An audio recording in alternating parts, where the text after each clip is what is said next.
Приветствую на телеканале БСТ. Время подводить итоги недели. В студии Анастасия Чубаева. Сейчас коротко о том, что ждет в выпуске. Градоначальник, коллега, сын, товарищ и друг. В Уфе простились с Ульфатом Мустафиным. Очень мучительно болел. Очень. Он был очень проницательный, очень умный человек. Он умер ровно через 2 года после своего назначения. Наследие, которое он оставил городу и в сердцах людей. Сидите дома, да берегите себя. Он так мне написал. А главная печаль в том, что он себя не уберег. Одно из чудес Башкортостана уничтожено вандалами. Неизвестные спилили 11 уникальных кужановских лиственниц. Как говорится, человек самое сволочное существо на земле. Вот оно и доказывается. Деревья пытаются спасти специалисты. Приглашены ученые из Москвы. Полиция объявила розыск. По деревьям бегу. Все пилили.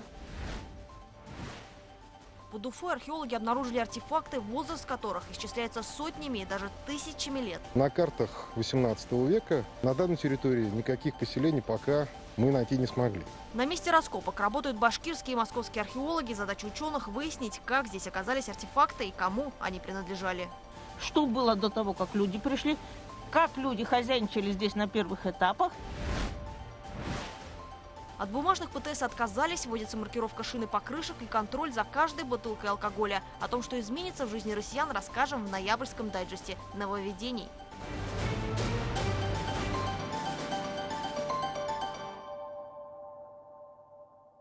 Страшное ДТП произошло в Чишминском районе. Там пешехода переехали сразу 3 машины. Мужчина скончался на месте. Трагедия произошла на 24-м километре автодороги Чишмы-Арслан-Киргиз-Мейки. 30-летний водитель из Альшевского района за рулем «Лады» 14-й модели допустил наезд на 32-летнего местного жителя. После этого по пешеходу проехал грузовик «Скания» и легковой автомобиль. По словам первого водителя, мужчина выбежал на проезжую часть в неположенном месте. На пешеходе не было светоотражающих элементов. Ведется разбирательство.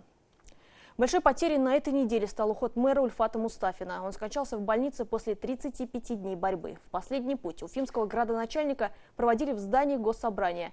Там организовали гражданскую панихиду. Для того, чтобы избежать большого скопления людей, велась телетрансляция. Проститься лично пришли близкие, друзья, коллеги. А похоронили мэра на его малой родине в Чекмагушевском районе. Церемония была крайне эмоциональной. На прощание со своим давним соратником слез не смог сдержать и глава республики. Материал Артура Шамсудинова.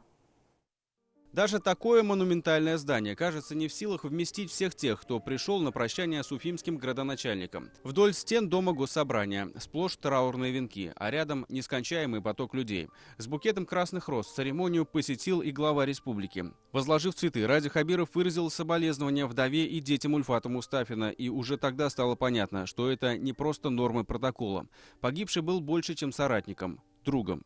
Он когда заболел, он это что сказал? Простите. Шеф, кажется, я тебя подвел. Что из-за болезни он уходит. Не сможет там какое-то время работать.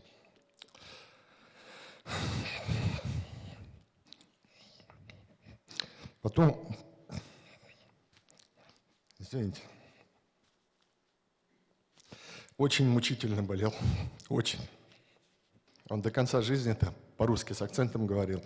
И многих своей такой хитрой деревенской лукавинкой обманывал. Он был очень проницательный, очень умный человек. И акценты, всегда дружелюбная улыбка лишь выдавали в нем человека, вышедшего, как говорят, из народа. Восхождение по трудовой лестнице будущий градоначальник начал с должности слесаря в Уфимском ЖЭУ. Вскоре вырос до мастера, а затем и до главного инженера. Не раз менял место работы, занимался газификацией населенных пунктов, но тех, с кем начинал свою карьеру, Ульфат Мустафин никогда не забывал. Да, он не возгордился, то есть к нему можно было достучаться, когда он, допустим, доступен, но у него была привычка, что в 11 вечера перезванивает, ребята, извините, вот так пришел с работы. Хозяйственник до мозга костей. Так характеризуют Ульфата Мустафина коллеги и друзья. На момент его прихода в администрацию в городе накопилось немало проблем. С тех пор Уфа как большая стройка. Один за другим реконструируют парки и ремонтируют дворы. Город стал светлее, в прямом смысле. Увеличилось освещение. Ульфат Мустафин нередко сам проверял объекты, заставляя подрядчиков устранять нарушения. Утапливайте эти бордюры, создавайте людям комфортные условия. застройщика, заставьте, чтобы он откосы забетонировал, лоток сделал и нормально, чтобы сюда вода не попадала. Мало кто знает, но Ульфат Мустафин был одним из первых, кто протянул руку помощи медикам, вспоминает главный врач хозрасчетной поликлиники Азат Мухамедзянов. В начале пандемии средств защиты не хватало. Банально требовались стиральные машины, горячее питание в ковид-госпитале. Ульфат Мансурович смог организовать для врачей все необходимое, привлекая благотворительные фонды и предпринимателей. Могу гордо сказать, мой друг. И сегодня, конечно, для нашей семьи это тоже большая утрата. И он был очень простым, общительным и доступным человеком. Коллеги и знакомые характеризуют Ульфата Мустафина как скромного, непубличного и человечного. Он всегда был готов прийти на помощь, даже в тех случаях, которые выходили за рамки его должностных обязанностей. Например, купить дорогостоящую коляску для девочки, которая не могла ходить самостоятельно. Вот дедушка Мороз, какой молодец, вам подарок какой принес. Вместе. Болезнь настигла Ульфата Мансуровича в конце сентября, но даже лежа в больнице он звонил и интересовался о здоровье коллег и никогда не забывал о работе. 11 октября, когда у нас был День Республики, День города, Ульфат Мансурович очень переживал, что он находится в больнице. Он был с нами на связи, он прошел с нами весь рабочий день. То есть мы начали свой рабочий день в этот день в 7 утра и закончили в 2 часа ночи. Очень переживал за уфимцев, в масках ли уфимцы. Он, наверное, больше уже знал, что такое ковид. Пневмония – большое поражение легких. Свою роль сыграли и сопутствующие заболевания. Прощальное богослужение устроили на малой родине столичного мэра. Так много высокопоставленных чиновников село Старое Ихсаново, пожалуй, никогда не видело. Впрочем, самым большим ударом новость о смерти Ульфата Мустафина стала для его 89-летней матери.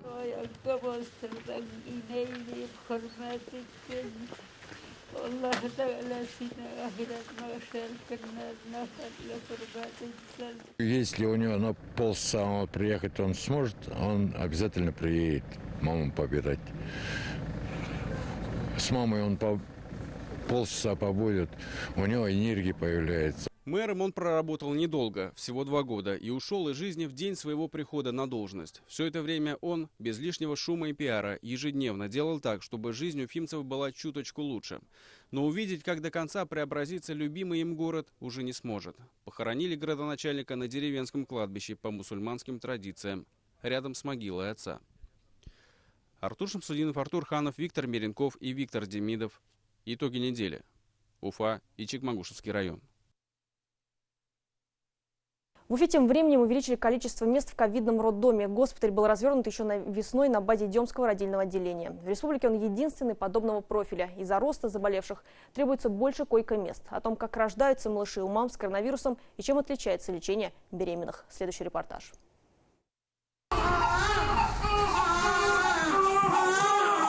Эти малыши еще ни разу не чувствовали прикосновения мамы. Материнские руки им заменяют ладони медиков в латексных перчатках, а людей не видели только в масках. Картина словно из фантастического фильма. Все они здоровы, а вот у их мам COVID-19. Дети рождаются, есть определенный промежуток времени, в течение которого ребенка нужно обработать и унести от мамы. Если все условия соблюдены, то ребенок не заражается. Передача от мамы ребенку возможна, если мать будет кормить грудным молоком. Поэтому материнское молоко детям не передают. Малышей вынужденно кормят смесями. Особенно тяжело приходится недоношенным. Их выхаживают также в условиях ковид-госпиталя. Все необходимое имеется. Здесь врачи стали и фотографами, и операторами. Каждый день фото и видео малышей с кратким отчетом медики отправляют мамам. Да, сильно очень скучаю. Хочется побыстрее увидеть, взять на руки. Своего второго сына Яна еще не держала на руках и даже толком не видела, разве что на видео, которые сначала отправляли врачи, а потом семья. Малыша через 5 дней после рождения выписали и забрали домой, в Калтасинский район. А вот Яне пришлось задержаться. Было тяжело дышать, не ходить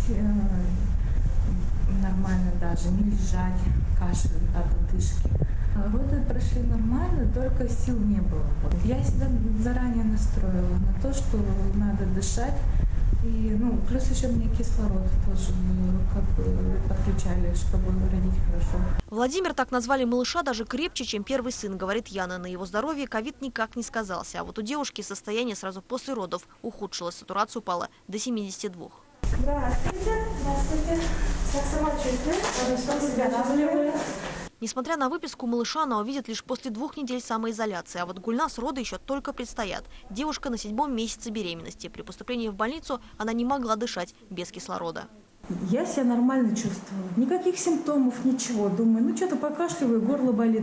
Просто так, знаете, наобум думаю, дай-ка я зайду и вот сдам анализы. И вот узнаю, что у меня 40% поражения. У меня, кроме вот этого мы 3-й рожден, дома еще 2, 7 и 10 лет, которые без мамы вообще никак.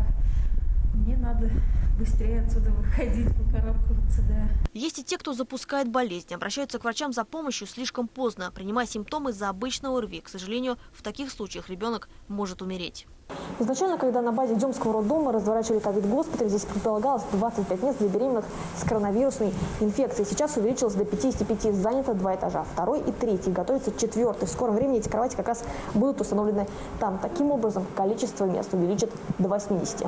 И эти места заполнятся моментально, говорят врачи. Они уже морально готовы к тому, что в ноябре продолжится рост заболевших. Всегда были за то, что родзал индивидуальный, но в нынешнее время, конечно, всякое может быть. Да, если очень большой поток женщин будет, мы рассчитываем, что да, действительно в ноябре это будет, что, может быть, придется ставить ширму и родзал делить как бы на 2 части для 2 женщин. Ковид бьет по крови. Это сказывается на сосудах, плаценте и, естественно, плоде. Врачам приходится подбирать эффективное лечение, и при этом необходимо не навредить ребенку. Есть и другие нюансы, рассказывает заведующая Дина Абсалямова. Беременная эмоционально все ощущает острее, переживает за себя, а еще сильнее за малыша. На это накладывается ковид. Коронавирусная инфекция сама по себе приводит действительно вот к таким изменениям психики, которые говорят о том, что человек как бы на фоне гипоксии страдает и думает больше о каких-то плохих вещах. Ну и беременность не отличается, то есть она также может быть какие-то плохие исходы представлять для себя и для ребенка, да, как бы, конечно, это тяжело, да, стараемся поддерживать, говорить, что это особенности заболевания, то есть это не особенности какие-то в данный момент, да. Устали, признаются врачи, не от душных костюмов, а больше от того, что нет ответа на вопрос, сколько это еще продолжится. Медикам приходится быть и терапевтами, и инфекционистами, и психологами. Моральная поддержка как часть лечения. Может быть, поэтому с пациентами особая близость. Хотелось бы, признаются девушки, увидеть лица, но врачей все равно узнают, несмотря на костюмы и маски. Тимника Гульнара Дугаязовна, потом вот Айгуль Ильдаровна, Юлия Ивановна. Так-то вообще молодцы, девчонки, я очень рада. Вытащили. Низкий вам поклон. Если бы не вы, я бы уже, наверное, это... Анастасия Ильчебаева, Булат Садриев. Итоги недели. Полиция разыскивает вандалов, которые спилили 11 уникальных кудрявых лиственниц в Абзелиловском районе. По факту незаконной рубки лесных насаждений в МВД возбудили уголовное дело. Инцидент произошел возле деревни Кужаново. Неизвестной бензопилой сделали глубокие надрезы на стволах деревьев, которым несколько сотен лет. Словно для того, чтобы те долго умирали на глазах местных. Сейчас эко-волонтеры и ученые попытаются восстановить лиственницы. Подробности в материале Динары Таймасхановой. Меня резали бы. Вот музей сожгли бы, будку сожгли бы, хоть мой дом сожгли бы. Это ведь вековые деревья. Клара Абдуллина не может сдержать слез. Пенсионерка не понимает, кому помешали эти деревья. Подпиленные лиственницы для нее – личная трагедия. По инициативе пожилой женщины пару лет назад здесь появился забор. Оборудовали музей, и парк стал местом притяжения туристов. Как раз одна из посетительниц и сообщила пенсионерке, что деревья стали жертвой вандалов. По предположениям местных, злоумышленник использовал профессиональную бензопилу. Причем каждый срез размещен на высоте примерно 50-60 сантиметров. Тот, кто это сделал, предполагал, что лиственница будет умирать медленно, оставив всего 10% живого ствола. Спасать 11 уникальных деревьев съехались волонтеры со всей республики. В ход идут пищевая пленка, скотч, металлические и деревянные подпорки. Сейчас важно, чтобы срез дерева не засох и лиственница смогла восстановиться. Именно это дерево самое пострадавшее и самое дальнее, видите? И вес в основном сюда, человек знающий это сделал, уже видно, чувствуется. Разрез профессиональный. Как говорится, человек самое сволочное существо на земле, вот оно и доказывается. Свое название кужановские лиственницы получили благодаря одноименной деревне. Кудрявая крона, солидный возраст, около 5 веков, а также то, что в мире их всего 20. Сделало эти деревья одними из 7 чудес республики. По одной из версий их посадили проходящие караваны, которые прокладывали путь по Зауралью. Причем попытки размножить лиственницы пока не увенчались успехом, говорят местные.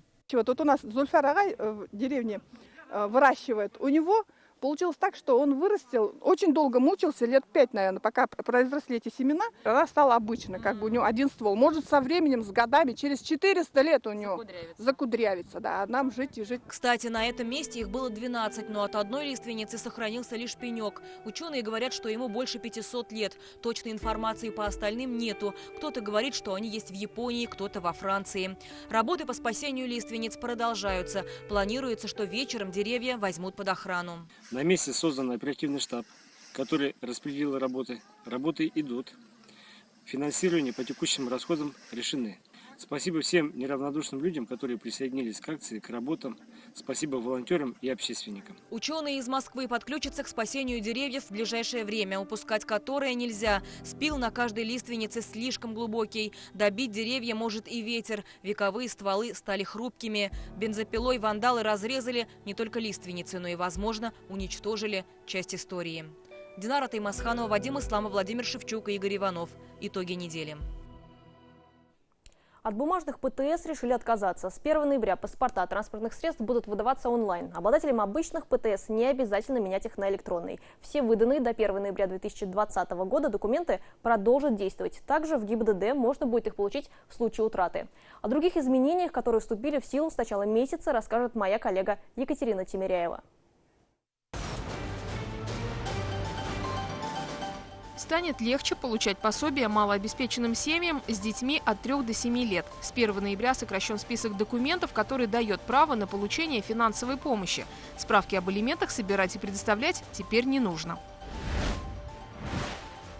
Льготную ипотеку в России продлили до 1 июля следующего года. Госпрограмма позволяет купить недвижимость в строящихся зданиях под 6,5% годовых с первоначальным взносом не менее 15% на срок до 30 лет. Низкая ставка будет действовать на весь срок кредитования.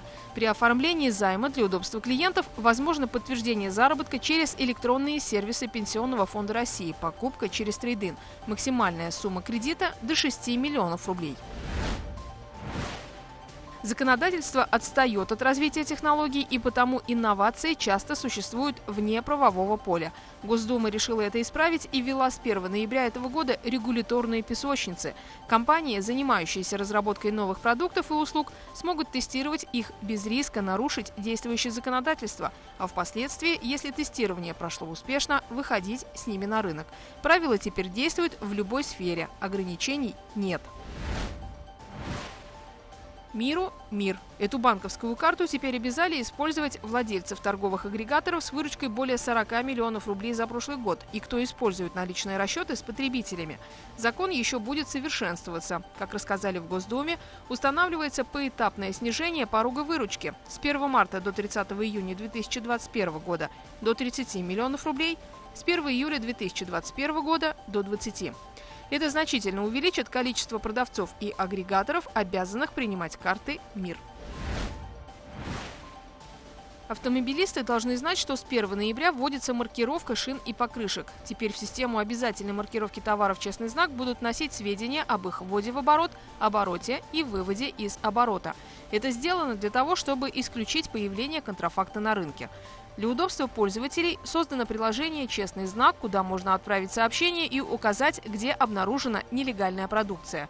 Проверить качество шин можно будет с помощью смартфона.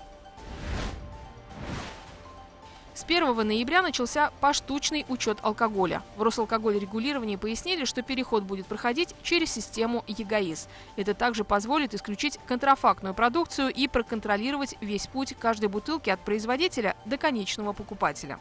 Эта мера должна была заработать раньше, но этого не произошло из-за пандемии коронавируса.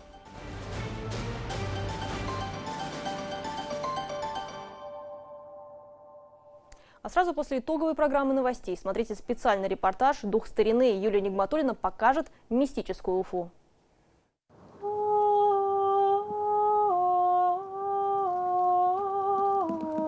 Таинственный лейтмотив, что объединяет 5 старинных уфимских особняков. И какие из этих легенд правда? Это невеста смотрителя вот этой башни, которую якобы здесь съели волки.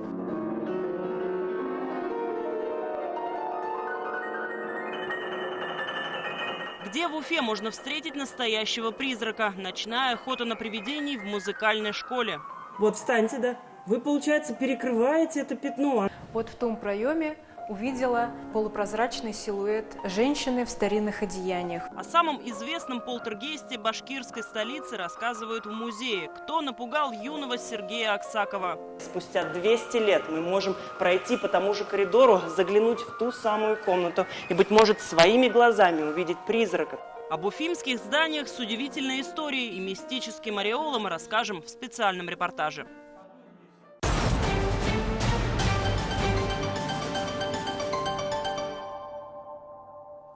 50 тысяч за сообщение о суррогатном алкоголе. Компания «Башспирт» поддержала борьбу с бутлегерами. За информацию о точках продаж можно будет получить вознаграждение в 2000 рублей, а о производстве 50 тысяч. Сообщить данные можно по номеру колл-центра 8 800 201 89 03. Звонки принимаются в будни с 9 до 18:00. В Уфе вновь запустили акцию «Стоп суррогат». В ее рамках проходят рейды, в ходе которых выявляют бутлегеров. В республике действует программа по вычислению и устранению подпольной продажи алкоголя. Проверяющие уже совершили 50 рейдов. В феврале-марте там эффект этой акции был, и люди достаточно активно звонили. Но мы считаем, что потенциал большой, а ближе к зиме обычно активизируется эта деятельность, поэтому было решено возобновить эту работу. Уносит наши человеческие жизни и здоровье. Поэтому польза – это сохраненные жизни. А вот за продажу спиртного в ночное время предпринимателей ждет штраф до 300 тысяч рублей. Если алкоголь окажется контрафактным, можно стать еще и фигурантом уголовного дела. В республике продолжаются рейды по выявлению нарушений в части оборота спиртосодержащей продукции. К этой работе активно подключаются и испытательные центры, которые дают заключение, может ли изъятое спиртное нести угрозу здоровью и жизни человека. Все подробности в репортаже Руслана Батыргареева.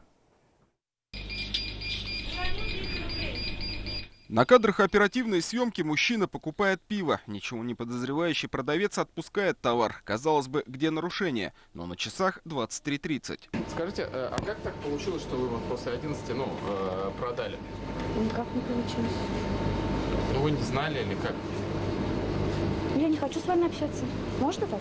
Сотрудникам Минторговли не пришлось долго ходить вокруг да около. Первый же магазин по улице Кольцевой, и вот результат. Факт продажи зафиксирован, видеодоказательство имеется. В ходе систематического наблюдения зашли в магазин по адресу Кольцевая, 189.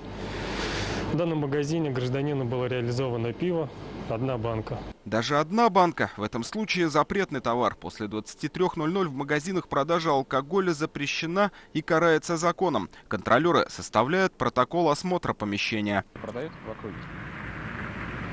Тот, кто захочет, тот найдет. Господа, пожалуйста, легко. Тот захочет, тот найдет. А здесь в данном магазине не продают алкоголь. Я иду за кефиром, за минералочкой. Но утверждение местного жителя о том, что здесь не продают алкоголь, не подтвердилось. А почему продали после 11? Не знали или как? Не знала, конечно. Как я могу знать? Я на время смотрю. Я сидела в телефоне, на время не смотрела. Видно, настолько увлеклась женщина телефоном, что даже забыла про время, которое, по сути, можно посмотреть в том же самом мобильном. Это второй по счету магазин по Кольцевой, и снова факт продажи. Несколько банок пенного напитка. Купить бутылку пива, а может и больше, в микрорайоне Черниковка не составляет труда. Даже после 23:00 продавцы не спешат сворачивать свой алкогольный бизнес. Всего 2 проверенные точки и сразу же нарушения. За текущую неделю сотрудники Минторга трижды выходили в ночные рейды. В общей сложности возбуждено 5 дел об административных правонарушениях. В качестве меры обеспечения производится осмотр алкогольной продукции, вся алкогольная продукция фиксируется и в последующем производится сверка с ЕГАИС, в легальном ли обороте находится данная продукция. А если установят, что алкоголь в нелегальном обороте, то на продукцию наложат арест, и уже суд примет решение об окончательной судьбе изъятого. И в этом вопросе большую помощь оказывают испытательные центры. Они выясняют, насколько опасной может оказаться для человека сомнительная спиртосодержащая продукция. Продукция нам поступает от отделов внутренних дел республики по письмам направлениям, либо уже по направлению суда, уже когда по уголовным делам. Изредка попадается, конечно, продукция и с таким резким химическим запахом, явно не пищевым, да, бывает такое. По результатам проведенных исследований эксперт выдает заключение о соответствии или несоответствии алкоголя требованиям безопасности и качества. В 2019 году для ускорения работы было открыто структурное подразделение испытательного центра в Сибае, благодаря чему сотрудникам правоохранительных органов удалось добавить оперативности в борьбе с незаконным оборотом алкогольной продукции на территории Башкирского Зауралья. В результате проведенных мероприятий в 2020 году выявлены 2 подпольных цеха по производству суррогат и спиртосодержащей продукции, изъято большое количество сырья и атрибутики, необходимые для производства в промышленных масштабах. Выявлено более 120 фактов незаконной розничной реализации спиртосодержащей продукции. За нарушение правил продажи алкогольной продукции предусмотрен административный штраф. На должностных до 40 тысяч рублей, а вот юридические лица могут раскошелиться на сумму до 300 тысяч. Если спиртное окажется контрафактным и будет доказан факт угрозы для жизни человека, то можно и вовсе оказаться за решеткой. Руслан Батыргареев, Артур Елаев, Владимир Шевчук, Игорь Иванов. Итоги недели. Под Уфой археологи обнаружили древние артефакты. Возраст некоторых исчисляется сотнями и даже тысячами лет. Раскопки ведутся в зоне строительства восточного выезда из столицы. 3 года назад в ходе археологической разведки были обнаружены территории, представляющие научный интерес. В экспедиции местным ученым помогают и коллеги из Москвы. Подробности в материале Эмили Басареева. Сантиметров до 13-14 это свалка. Пластиковая, да. Хорошо. Свалка 21 Да, века. пластиковые бутылки, фрагменты трактора, какие-то железные болты. Данные артефакты вряд ли представляют интерес для исследователей. Этот слой почвы рассказывает разве что о последних 50-60 годах истории. А вот углубившись ниже, археологов ждали находки не только прошлых веков, но и тысячелетий. Раскопки ведутся на участке, получившем название Федоровка-2 селище. На данном объекте археологи обнаружили железный топорик и гончарную керамику 19 века. Также среди артефактов и лепная керамика эпохи бахмутинской культуры. Это первое тысячелетие нашей эры, ранее Средневековье. А вот это уже керамика эпохи неолита. Ее возраст 5000 лет. Ее обнаружили на объекте Елкибаево-1 поселение. Елкибаево-1 поселение – участок буквально в нескольких километрах, где археологи также провели исследования. Кроме того, идет и забор образцов почвы. Этим занимаются ученые из Московского института географии. В дальнейшем они проведут анализы, которые позволят определить, каким типом хозяйства занимались люди, жившие здесь в прошлом. Главный вопрос для археологов, на который мы можем ответить, вот ту керамику, которую они нашли, она инситная, то есть здесь действительно жили люди и было селище в 18 веке, в Средневековье, или же это все переотложено, принесено, когда были огороды, регулярно перемешивали все. В раскопках участвуют и студенты уфимских вузов, в основном педагогического. Экспедиция длится уже 1,5 месяца, и за это время на данном участке исследована территория в 500 квадратных метров. Работа эта требует аккуратности на самом деле, потому что и внимательности. Понятное дело, разные бывают участки, где-то много находок, где-то мало, но относиться нужно ко всем очень внимательно, потому что очень легко пропустить что-то. Любопытный факт. На самых ранних картах 18 века, которые есть в архивах, каких-либо поселений на данном месте пока археологи не обнаружили. А эта экспедиция, возможно, позволит заполнить один из пробелов в древней истории республики. Понятно, что в эпоху Средневековья, раннего Средневековья, таких подробных карт никто не составлял. То есть то, что начинается с 18 века, то есть эпохи Петра и его последователей, картографирование территории государства, понятно, что оно уже не застало тех людей, которые здесь когда-то жили. Допустим, они могли там пожить 100-200 лет, да, а то и меньше, и уйти в другое место. Экспедицию археологи намерены завершить уже в середине ноября, чтобы не тормозить строительные работы восточного выезда. Десятки же найденных артефактов отправятся на дальнейшие исследования. Ученые не исключают, что в будущем могут начать раскопки и на прилегающей территории. Эмиль Басареев, Артур Ханов и Ахат Муратов. Итоги недели. Уфа. Туганьяк перепели на грузинский мотив. Популярную песню исполнил ансамбль «Браво Метехи».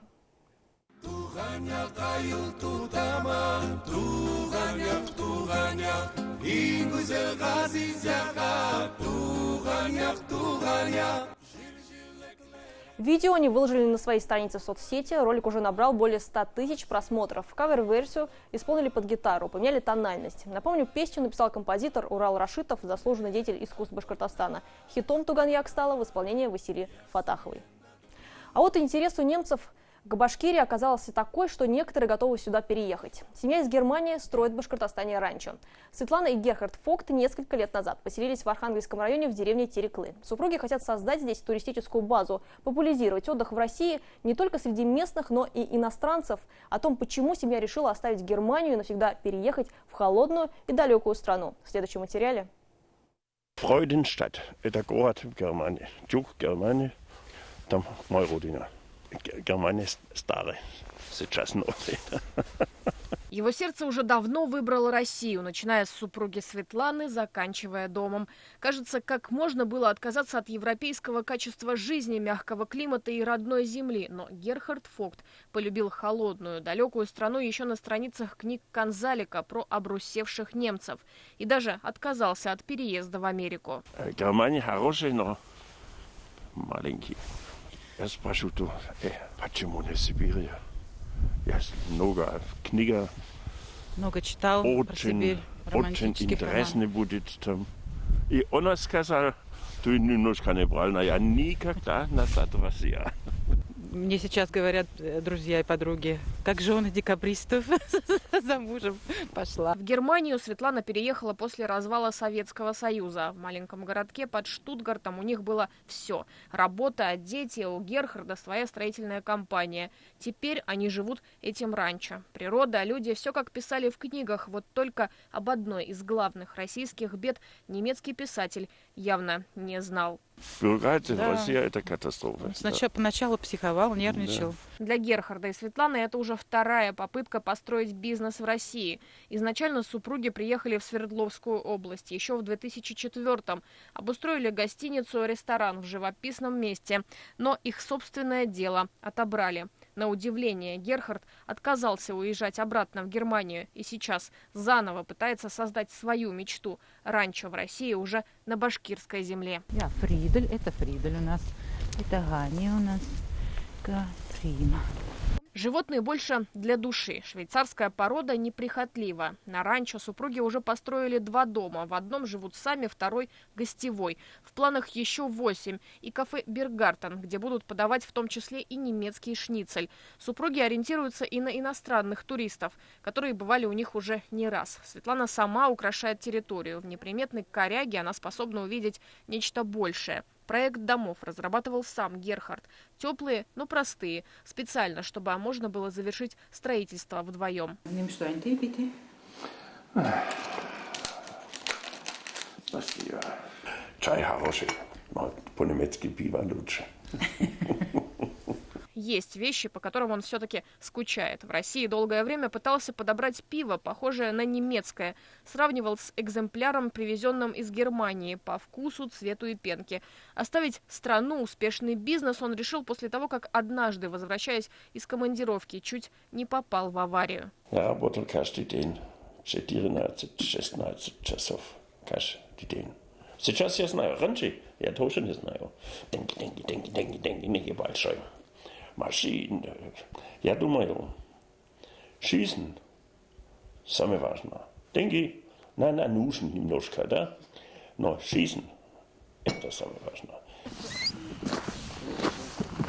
Это китайский трактор, но 2-3 раза зимой упал. Теперь вместо нового «Мерседеса» китайский трактор. Герхард сам усовершенствовал то, что не доработали специалисты из Поднебесной.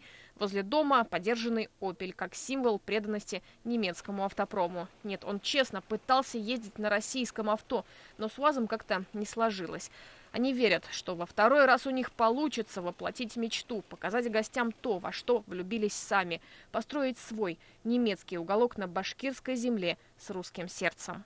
Лилия Курбанова, Анастасия Ильчебаева, Вадим Исламов, Игорь Иванов. Итоги недели.